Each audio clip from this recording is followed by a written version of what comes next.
What's up, everybody? So I wanted to do a follow-up video on the seat, on this Mustang Fastback seat. Kind of went over a little bit in the first video. I'm not going to do installation stuff like that because it's just too simple. So this seat, as you can see, as opposed to the stock seat that's probably this thick or whatever, this one puts you up a couple more inches. There's a lot more padding on it, and I'm trying to see if I can show you guys that the gap that's up underneath here is it's a pretty big gap. So this, as opposed to the stock seat, it's going to raise you up a lot more. So as far as comfort goes on this seat, like I said in the first video, a lot better than stock seat. However, it's still not really comfortable for an all-day ride. I can get about 40 to 50 miles before my tailbone starts hurting, and that's right about here is the pressure point on it, and it doesn't breathe either. So, God, that's dirty. It's so filthy. My God, the whole bike is filthy. What the hell? No, whatever. Now, even though it's a lot more comfortable than stock, 40 to 50 miles is about it. I can't do an all-day ride on this thing.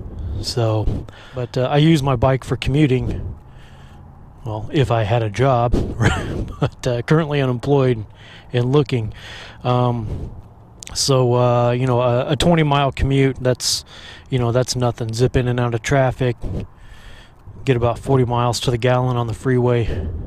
So it's damn it, that thing is really dirty.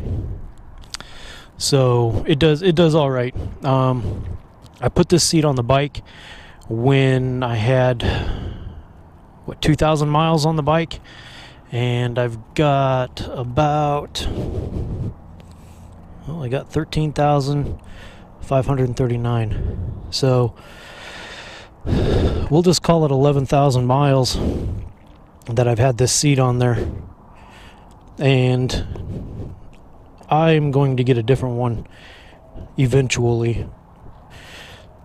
So what I intend to do is a couple cross-country rides. Whether or not I'll do it on this bike or the next one is another story. But so I went with the 2-up seat because that's where the travel pack sits, right here. When I have the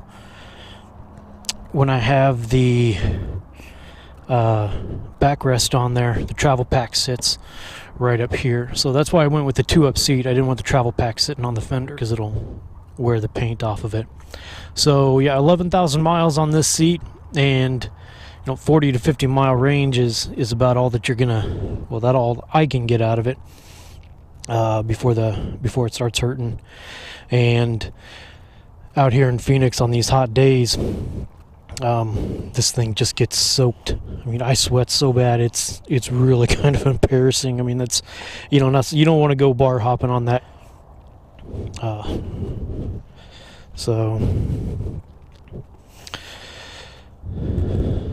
So the Mustang Fastback 2-up seat, what is it, about $250, $275? It's all right, but if any of you guys out there are looking for an all-day seat, this is not it.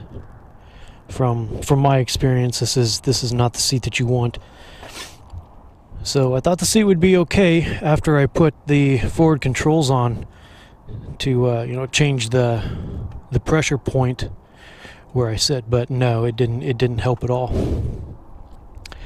So I had a Harley-Davidson Badlander seat on my 2007 Sportster. The seats are really similar, but the Badlander seat was by far way better.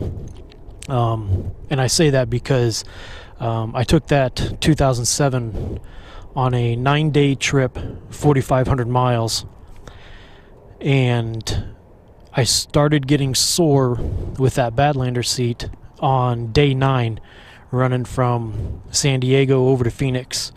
That was the day that I got sore on that seat. So this one here, I'm not even